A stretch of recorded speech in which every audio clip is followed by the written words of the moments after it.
Morning children. आज हम third poem को डिस्कस कर रहे हैं +2 क्लास की। Keeping quiet, written by Pablo Neruda. About the poet Pablo Neruda 1904 1973 इसका लाइफ स्पैन दिया हुआ है। इसमें वो बताते हैं कि किस तरह से उनका 1904 में बर्थ हुआ था, जन्म हुआ था। 1973 में उनकी डेथ हो गई थी। Is the pen name of Neftali Ricardo Reyes Basoalto, ये उसका पूरा नाम था। Who was born in the town of Parral in Chile, Chile में एक पैरल नाम का एक कस्बा सा है, वहाँ उसका जन्म हुआ। नरूदा's poems are full of easily understood images which make them no less beautiful। नरूदा की जो पोएम्स है ना, आसानी से समझे जाने वाली इमेजेस से भरी हुई हैं बिल्कुल, जिससे उनकी बिल्कुल भी सुंदरता कम नहीं होती है। He won the Nobel prize for literature in the year 1971। और उन्होंने क्या किया, 1971 ईस्वी में लिटरेचर के लिए, साहित्य के लिए नोबेल प्राइज़ भी मिला। In this poem Neruda talks about the necessity of quiet introspection and creating a feeling of mutual understanding among human beings। इस पोएम में क्या करते हैं नरूदा, क्वाइट इंट्रोस्पेक्शन। क्वाइट इंट्रोस्पेक्शन होता है एक बहुत ही मतलब आत्मचिंतन करना, मेडिटेशन करना, चुप रहना थोड़े से टाइम के लिए, शांति रखना अपने दिमाग में, उसके बारे में बात करते हैं। उसकी ज़रूरत क्या है लाइफ में, and creating a feeling of mutual understanding, और एक आपसी समझबूझ अमंग ह्यूमन बींग्स, मानव में आपसी समझबूझ स्थापित करना, रचना, इस पर बात करते हैं। Before you read, what does the title of the poem suggest to you. इस पोएम का जो टाइटल है आपको क्या सुझाव देता है। What do you think the poem is about. आप किस मतलब टाइटल को देखते ही पोएम के बारे में सोचने लग जाते हो कि ये पोएम है किस बारे में। Let's start reading. Now we will count to 12 and we will all keep still. मतलब पोइट का अपना ही वे है, एक अंदाज है। The poet has his own way to keep himself silent, अपने आप को शांत रखने का तरीका उसका ये है। But he is sharing with us, हमारे साथ भी शेयर कर रहा है कि हम अब 12 तक गिनेंगे and we will all keep still, और हम सारे शांत हो जाएंगे। यानी कि अपने आप को पेशेंस रखने का तरीका होता है। कई सपोज करो, I tell myself that I look upward into the sky, मैं ऊपर आकाश में देखता हूँ, एंड आई विश, और कुछ भी मैं कामना करता हूँ गॉड से, प्रे करता हूँ, मेरा ये अंदाज है, और मैं थोड़े से टाइम के लिए चुप भी हो जाता हूँ। ऐसे ही पोइट का भी अंदाज है अपना, 12 तक गिनता है और फिर कहता है कि हम सारे चुप हो जाएंगे। For once on the face of the earth let's not speak in any language, let's stop for 1 second and not move our arms so much. Poet कहता है कि हमें on the face of the earth, कि हमें क्या करना है, हमें अपने आप को क्या करना है, एग्जामिन करना है अच्छी तरह से, हमारा आत्मसात करना है, और बहुत अच्छी तरह से हमें अपने आप को समझने की कोशिश करना है। तो इसमें पोइट कहता है कि on the face of the earth, it means in the world. For once means for one time, कि एक समय के लिए हमें क्या ना, in this world we have not to speak in any language, हमें किसी भी भाषा में बात नहीं करनी। Means we have to remain silent, हमें चुप रहना है। And we have to stop our selves for 1 second, 1 second के लिए चुप रखो बस अपने आप को। And we have not to do any activity during this period, और इस पीरियड के दौरान हमें कोई एक्टिविटी करनी है। We have to focus on the same point, एक ही पॉइंट पर फोकस करना है।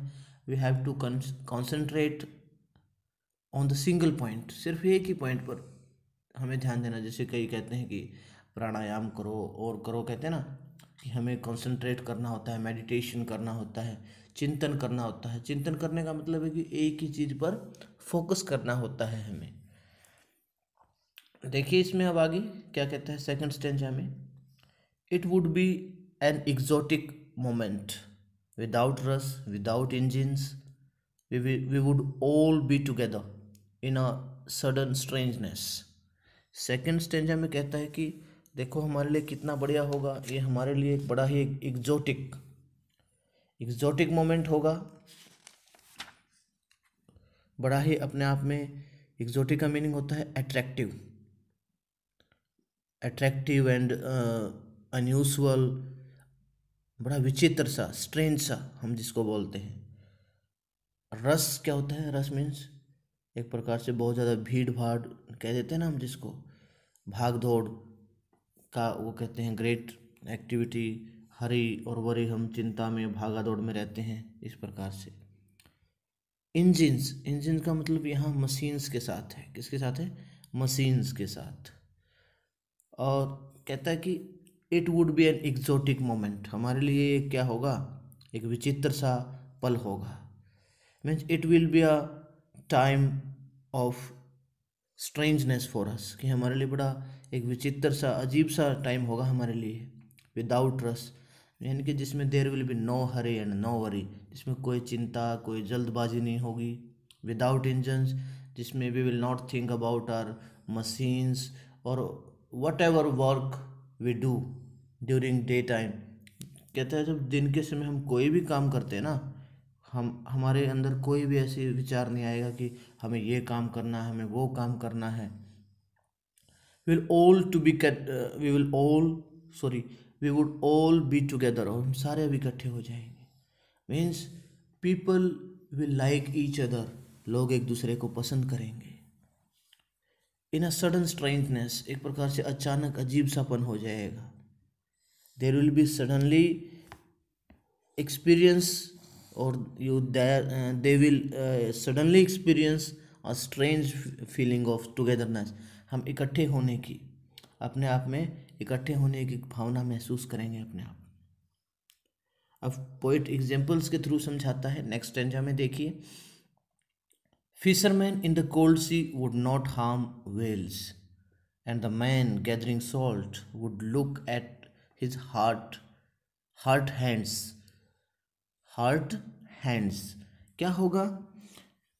Fisherman in the cold sea, poet अपने जो क्लाइमेट है वहाँ पर, चिली कहाँ पड़ता है? चिली ये साउथ अमेरिका में एक देश है, वहाँ पड़ता है।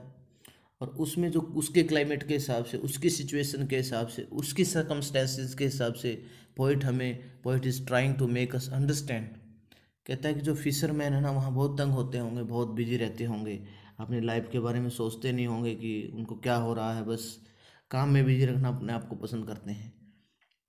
This is a good thing, अपने आप को काम में बिजी रखो, but we have to take care of our selves, of our health. हमें अपने स्वास्थ्य का भी ध्यान रखना पड़ता है। Fisherman in the cold sea, जो शांत सागर में, बिल्कुल साइलेंट सी में जो फिशरमैन मछुआरे होते हैं, would not harm whales a type of fish, एक मछली की प्रकार होती है। हार्म होता है किसी को चोट पहुंचाना, हर्ट करना, किसी को टीज करना, छेड़ना, ठीक है। तो इसमें क्या है, फिर क्या होगा अगर 1 मिनट के लिए लोग सोचेंगे ना, 1 सेकंड के लिए चुप रहेंगे ना, वो फिर जितनी उनको ज़रूरत होगी ना फिशरमैन को, उतनी ही वेल्स को वो पकड़ेंगे, मतलब ज़्यादा वो नहीं करेंगे शोषण। फिशरमैन जो शांत सागर में क्या है, ज़्यादा वेल्स को नुकसान नहीं पहुंचाएंगे। फिर means they will have humanity, उनमें एक मानवता जागेगी। Whatever the need they will do the thing, जो उनको ज़रूरत होगी वही वो करेंगे। And the man gathering salt would look at his hurt hands, और जो आदमी समुद्र में, आपको पता है सोल्ट होता है, उसको नमक जो भी इकट्ठा करने वाले होते हैं, वो भी अपने जख्मी हाथों की तरफ देखेंगे कि ये क्या हो रहा है। मीन्स वो अपने हाथों की तरफ देखते हैं, उनके हाथ बिल्कुल वेट होकर गल जाते हैं और उनसे बहुत सारी बीमारियां हो जाती हैं। Means the poet wants to say और wants to make us understand that we must take care of our health. We are just running after money, हम पैसे के पीछे दौड़ रहे हैं। We are not taking care of our health, हम बिल्कुल भी हमारे स्वास्थ्य का ध्यान नहीं रख रहे हैं। पोइट हमें समझाना चाहता है इस माध्यम से। And he wants to establish a mutual understanding among human beings, मानव के बीच वो एक आपसी समझबूझ पैदा करना चाहता है। That is the need of the hour, और जो कि एक समय की मांग भी है। नेक्स्ट स्टेंजा में देखिए, जो पोइट है क्या कहता है, those who prepare green Wars, wars with gas, wars with fire, victory with no survivors, would put on clean clothes and walk about with their brothers in the shade doing nothing। क्या है इसमें? Here the poet जो है क्या करता है, imagines, एक कल्पना करता है, the change that introspection can bring about in different people. कि इंट्रोस्पेक्शन होता है, जो इंट्रोस्पेक्शन बोलते हैं कि बहुत ही ज़्यादा आत्मसात करना, मेडिटेशन करना। कहते हैं जो लोग, देखिए आप, जो लोग क्या करते हैं, those who prepare green Wars, जो लोग क्या होते हैं, ग्रीन वॉर्स कहा गया है यहाँ पर, जो ताज मतलब नए युद्ध लड़े जाते हैं, इनके फ्रेश और न्यू वॉर्स को हम बोलते हैं। जो लोग नए युद्ध लड़ते हैं, वॉर्स विद गैस, गैस से भी युद्ध लड़े जाते हैं। जैसे कि हम कह सकते हैं कि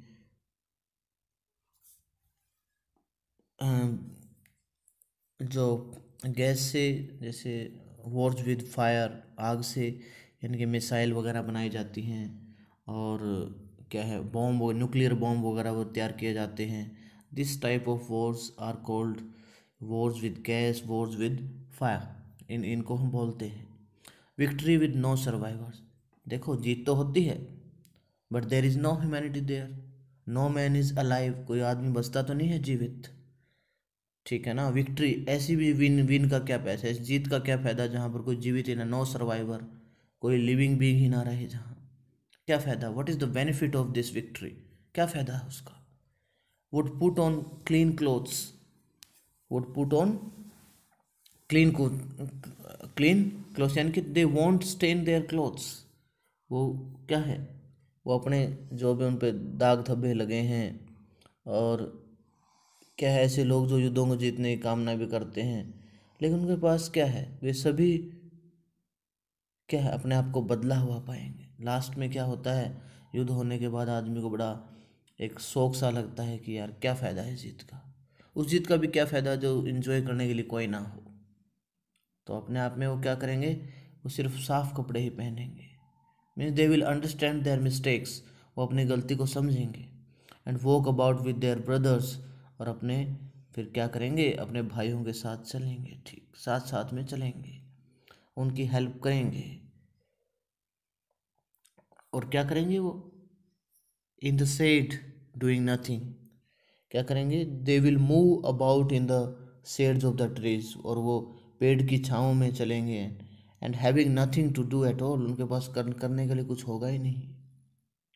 the poet means to say that all hurry and worry and fighting will end if man finds a little time for introspection, कि ये सारी चीज़ें ख़त्म हो जाएंगी अगर आदमी अपने लिए थोड़ा सा समय निकाल ले, सोचने के लिए, अपने लिए थोड़ा सा आत्मसात कर ले, अंतर निरीक्षण कर ले, अपना सेल्फ इवेल्युएशन कर ले अच्छी तरह से, तो सारा काम ठीक हो जाएंगे। What I want should not be confused, पोइट कहता है कि जो मैं कह रहा हूँ ना, what I am saying, you have not to be confused, आपको इसमें घबराना नहीं है, कन्फ्यूज नहीं होना है, उलझना नहीं है आपने इसमें। With total inactivity, total inactivity means you have not to be totally inactive, कि आपको पूरी तरह से पैसिव नहीं होना है। मैं आई am not talking about passiveness, कि मैं पैसिवनेस के बारे में बात नहीं कर रहा हूँ, कभी आप 1 मिनट के लिए चुप हो, सदा के लिए चुप हो जाओ, ऐसा नहीं है। Life is what it is about, कि जीवन तो वो है जिसके बारे में वो बना है। यानी कि लाइफ जो है लाइफ क्या है, व्हाट आई से is concern with life, not with death. My meaning is life it what is about, कि मेरा मीनिंग नहीं है। टोटल इनएक्टिविटी जो होती है वो अपने आप में क्या होती है, बिल्कुल जब आदमी अपने आप में पूरा पैसिव हो जाता है। कि आई am not talking about total inactivity, life is what it is about, यानी कि व्हेन आई से इज कंसर्न विद लाइफ, ये ज़िंदगी के साथ है, नॉट विद डेथ। मैं मौत की बात नहीं कर रहा, I am not talking about death. और क्या कहता है, I want not truck with death, means I want no truck means connection, कि I don't have any connection with death, कि मेरा मौत के साथ कोई संबंध नहीं है इसका। I am just saying to you कि मैं तो आपको सिर्फ इसलिए कह रहा हूँ ना ये सब। For short period of time you have to keep yourself silent, सिर्फ थोड़े से समय के लिए अपने आप को आपको शांत रखना है, बस that's it. If we were not so single minded means determined, having an aim or purpose, you may say, कि अगर सिंगल माइंडेड में अगर हम इतने अपने आप में दृढ़ निश्चय नहीं होते, और या अपने आप में कोई उद्देश्य नहीं होता, हमारा एम वगैरह नहीं होता, about keeping our lives moving, हमारी ज़िंदगी जो चलती है उसके बारे में इतने डिटरमाइंड नहीं होते, हमारा उद्देश्य नहीं होता कि मुझे ज़िंदगी में बनना क्या है, what I want to be in my life, कि मुझे क्या ज़िंदगी में मुझे बनना है। अगर ऐसे हम नहीं होते, for once could do nothing, और हम क्या क्या करते कि हमारे जो देन वी से land our selves in a very sad situation, कि हम बहुत ही क्या है, फॉर वंस कुड डू, हम कुछ नहीं कर सकते थे, कुछ नहीं कर सकते। Means everybody has aim, purpose और determination in his or her life, जो उसकी ज़िंदगी में हर किसी का अपना सपना होता है, उद्देश्य होता है, तो हम ऐसे कुछ कर ही नहीं सकते। Perhaps a huge silence might interrupt this sadness, हो सकता है जो एक बहुत बड़ी खामोशी है वो इसको बहुत अच्छी तरह से इसमें दखल अंदाजी कर सकती है, इस उदासी को दूर कर सकती है। Means a huge silence can remove this sadness, कि इसको मतलब क्या है, जो बड़ी एक उदासी है वो इसको ठीक कर सकती है, बिल्कुल कोई प्रॉब्लम नहीं आएगी। So the only way to stop a thing that is into great silence, we have to be we have to be in deep introspection, कि हमें बहुत ही गहरे मनन में, चिंतन में रहना है। क्योंकि हम क्या करते हैं, of never understanding our selves, means we are not able to understand our selves, हम एक दूसरे को समझ नहीं पाते हैं। And of threatening our selves with death, हमेशा हमें मौत का डर रहता है, we are always in the fear of death, हमेशा हम मौत के डर में रहते हैं। डर लगता है कि कुछ बहुत ही बुरा ना हो जाए, बहुत ही अच्छा ना हो जाए, हम डरते हैं इस चीज़ को लेकर। But we must meditate our selves, हमें अपना चिंतन करना चाहिए, ध्यान करना चाहिए। We must have quiet introspection in our lives, हमें अपनी ज़िंदगी में बहुत ही ज़्यादा मतलब एकाग्र मन से अपने आप का आत्मसात करना चाहिए, आत्मनिरीक्षण करना चाहिए, अंतर्निरीक्षण करना चाहिए अपने आप में, ये बात बताती है। Perhaps the earth can teach us as when everything seems dead and later proves to be alive, क्योंकि शायद हम it may be the earth can teach us, कि हमें जो पृथ्वी है, हमारी धरती माँ है, वो हमें सिखा सकती है। वी कैन, और हम कह सकते हैं we can understand from the example of earth, से हम सीख सकते हैं। व्हेन एवरीथिंग सीम्स डेड, जब हमें हर कुछ लगता है ना सब कुछ खत्म हो गया इस धरती पर, and later proves to be alive, और बाद में देखते हैं सब कुछ जीता जागता हो गया, एवरीथिंग इज अलाइव। आप देखते होगे in winter everything seems to be earth looks very very cold, and in summer it looks very hot. ठीक है ना, हमें लगता है ना सर्दी में तो बहुत ज़्यादा ठंडी हो जाती है धरती बिल्कुल, और गर्मी में क्या है, बहुत गर्म हो जाती है, उबलने लगती है। So we have to experience these things, कि हमारी लाइफ में ना life is the sum total of sorrows and joys, जो ज़िंदगी है वो दुखों का और सुखों का एक क्या है, जोड़ है। हमें we have to understand this fact, हमें इस तथ्य को अच्छी तरह से समझना है, हमें सोचना है इस चीज़ को, और अर्थ से बढ़िया हमें कोई इसका वो जैसे हमारे बड़े बूढ़े कहते हैं ना, दिन भी होती है और रात भी होता है, यानी कि लाइट भी होती है और डार्क भी होता है, यानी कि हमारी लाइफ में देखो दुख भी आते हैं और सुख भी आते हैं। हमें इसको अच्छी तरह से समझना है इस चीज़ को। लास्ट में फिर कहता है I will count up to 12, कि मैं 12 तक गिनूंगा, एंड यू कीप क्वाइट, और आप थोड़ा शांत हो जाओ, एंड आई विल गो, और मैं चला जाऊंगा फिर। Means the poet ends this poem with a happy ending lines. बिल्कुल अच्छी तरह से जो भी खुशी भरी एक जो ख़त्म होने वाली लाइन इसमें दिखाता है, और बड़ा एक अच्छा एंजॉय करता है अपने आप में। अब इसके हम क्वेश्चन आंसर देख लेते हैं। What will counting up to 12 and keeping still help us to achieve? जो क्या कहता है कि किस तरह से हम अपने आप को क्या कर सकते हैं, ये क्या मतलब अचीव करने में हमारी हेल्प करता है। देखिए, पोइट का counting up to 12 and keeping a still achieve हमें क्या अचीव करवा सकते हैं। सबसे बढ़िया बात, counting up to 12 and keeping still, ये क्या है, पूरा सब्जेक्ट है। इस क्वेश्चन का पूरा सब्जेक्ट है। Counting up to 12 and keeping still will help us achieve. हम इसको ऐसे कैसा ले लेना है, हमारी मतलब ये हेल्प करेगा क्या प्राप्त करने में, अचीव, क्या करने में, अचीव आर एक्टिविटीज़, जो हम दिन भर की एक्टिव करते हैं, जो हमारे एक्शंस करते हैं,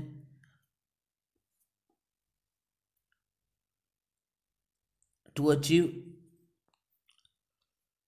और अचीव करना का हम यहाँ से ये भी ले सकते हैं, counting up to 12 and keeping still will help us to restart हमारी जो ज़िंदगी है ना, to restart our lives in a better and aimful manner, यानी कि उद्देश्यपूर्ण तरीके से हमारी जो है ज़िंदगी को बहुत बेहतर तरीके से बनाएगा और हमारी लाइफ बहुत अच्छी हो जाएगी। एक बार फिर मैं रिपीट करता हूँ, counting up to 12 and keeping still will help us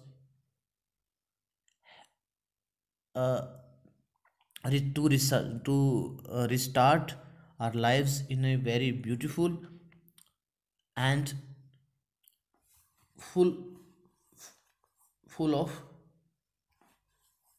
full of happiness, कि हमारी जो ज़िंदगी है खुशी से ये भर देगा। हम ऐसे भी कह सकते हैं, और इसका आंसर ऐसे भी हो सकता है कि हमारी लाइफ में भी क्या करेगा, एक थोड़ा सा एक ब्रेक सा लगा देगा।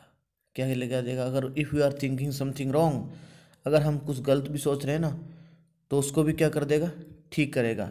और कह सकते हैं कि it will bring it will bring silence and peace in our lives, और हमारी ज़िंदगियों में क्या लाएगा ये, बहुत ही ज़्यादा क्या है, शांति, बहुत ज़्यादा खामोशी भी लाएगा, जो बहुत अच्छी भी होती है। It looks good sometimes. Next क्या है, do you think the poet advocates total inactivity and death? Poet क्या इस बारे में सोचता है? नहीं, इसका नेगेटिव आंसर है इस, ये तो ऐसा भी कुछ भी नहीं है। पोइट जो कहते हैं, no, the poet does not advocate total inactivity and death. कुछ नहीं कहता पोइट इस बारे में, ऐसा कुछ कहता ही नहीं है। नेगेटिव नो आंसर आएगा इसका। पोइट जो जो कह रहा है, बस ये कह रहा है कि that we should stop our activities for a few few moments, कि हमें कुछ पलों के लिए अपनी एक्टिविटीज़ बंद करने देनी चाहिए। And we should have quiet introspection, we should meditate ourselves, और हमें क्या करना चाहिए, हमें आत्मसाध करना चाहिए, चिंतन करना चाहिए। दैट्स इट, बस यही पोइट कहता है। Only this the poet says, this is the meaning, यही मीनिंग है पोइट का इसके पीछे। What is the sadness that the poet refers to in the poem? ऐसी कौन सी उदासी की बात करता है पोइट इसमें, किस प्रकार की उदासी की बात करता है? पोइट इस उदासी की बात करता है, the sadness that the poet refers to in the poem is is we is that we are not able to understand ourselves, कि हम है ना अपने आप को समझ नहीं पाते हैं, बिल्कुल भी समझ नहीं पाते हैं। सो बस यही बात करता है कि हम अपने आप को समझ नहीं पा रहे, वी डू नॉट अंडरस्टैंड और we never understand our sales, we just are running after money, पैसे के पीछे पीछे भाग रहे हैं। And this is the sadness the poet is talking, यही उदासी है, यही एक बड़ी क्या है, एक विडम्बना भी है। आदमी अपने मतलब क्या है उसके लिए बस भागा जा रहा है, he is not thinking himself, अपने अपने बारे में, वो स्वयं के बारे में कुछ सोच ही नहीं रहा, he is not thinking anything about him, अपने बारे में कुछ सोच ही नहीं रहा है वो। What symbol from nature does the poet invoke to say that there can be life under apparent stillness. Poet किसके बारे में बात कर रहा है, क्या सिंबल वो पोइट उठाता है यहाँ से हम बात करें तो क्या है। द पोइट हमारे को सबसे बड़ी एग्जाम्पल देता है अर्थ का, देखिए ठीक है। The poet invokes the symbol of earth to say that there can be life under apparent stillness, कि शांति में भी क्या है बहुत ही अच्छी ज़िंदगी हो सकती है। The poet takes the example of earth, यहाँ पर अर्थ का एग्जाम्पल लेता है, और हम कह सकते हैं the poet uses the symbol of the अर्थ, मतलब यूज़ किसका यूज़ करता है, सिंबल ऑफ अर्थ, क्योंकि हम देखते हैं कि अर्थ में भी हम देखते हैं कि in winter it seems to be dead, जो अर्थ होती है वो बड़ी क्या है, मृत से दिखाई देती है। बट इन समर और इन स्प्रिंग जो में से बसंत ऋतु में क्या है, इट इज़ अलाइव, ये बहुत जीती जागती दिखती है, बड़ी खुश दिखती है। सो पोइट कहता है कि देर क्या है, life is the sum total of joys and sorrows and we have to accept it happily, और इनको खुशी से स्वीकार करना चाहिए, वी शुड एक्सेप्ट इट, हमें इसको स्वीकार कर लेना चाहिए, यही पोइट इसमें कहना चाहता है। Thank you very much.